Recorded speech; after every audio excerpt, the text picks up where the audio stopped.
Exam में आपको एक ऐसा कैलकुलेशन सामने मिलता है 1444/76। आप इसे कैसे हैंडल करेंगे? क्या इसे देखते ही आपको ये याद आ रहा है कि 1444 जो है ये 38 का स्क्वायर है? यदि आपको ये याद आ जाता है तो आपके लिए ये कैलकुलेशन बहुत ही सिंपल है ना? लेकिन यदि आपको याद नहीं आता तो आपको स्क्वायर निकालने के मार्केट में अवेलेबल सारे ट्रिक्स पता होने के बावजूद भी ये क्वेश्चन सॉल्व करने में टाइम लगेगा, है ना? हम लोग जो शॉर्ट ट्रिक्स सीखते हैं, स्क्वायर कैसे निकालना है, क्यूब रूट या स्क्वायर रूट कैसे निकालना है, हम लोग इन चीज़ों को सीखते हैं, लेकिन हमें वो नंबर्स याद नहीं होते। हम उन नंबर्स के साथ में इतने कंफर्टेबल नहीं होते हैं और यही कारण है कि इतने सारे शॉर्ट ट्रिक्स सीख जाने के बावजूद भी हम लोग उनका इस्तेमाल एग्जाम में ठीक से नहीं कर पाते हैं। इसलिए जरूरी है हमारे लिए कि हम नंबर्स की प्रॉपर्टीज याद रखें। स्क्वायर्स याद रखना बहुत ही सिंपल है, ठीक है ना? मैं यहाँ पर जो कर रहा हूँ अभी 1 का 1, 2 का 4 इस ढंग से नहीं लिख रहा हूँ, मैं डायरेक्ट जो है परफेक्ट स्क्वायर्स इनको लाइन से लिखते जा रहा हूँ। देखिए इसे किस ढंग से करना है। 1, 4, 9, 16, 25, 36, 49, 64, 81, 100, 121, 144, 169, 196, 225, 256, 289, 324, 361, 400, 441, 484, 529, 576 और फिर 25 का स्क्वायर जो है इसको मैं थोड़ा सा अलग से लिख रहा हूँ 625। क्यों लिख रहा हूँ ये बताऊंगा। तो ये हमने लिख लिया 1 से लेके 25 तक का स्क्वायर यहाँ पर हमने लिख लिया। ये इतना तो याद करना पड़ेगा और ये कोई बहुत टफ वाली चीज नहीं है। आप 4-6 दिन पेपर पे लिखते जाइए। आप ये सोचेंगे मैं देख के पढ़ रहा हूँ और मेरे को याद हो जाएगा, तो वैसे में कभी भी याद नहीं होने वाला।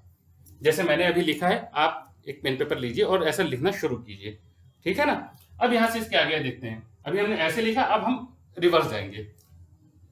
26 का स्क्वायर 676।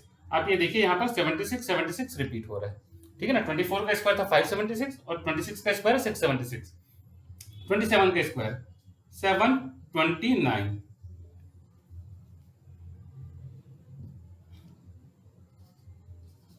है ना? 23 का 529 था, इसका 729 हुआ।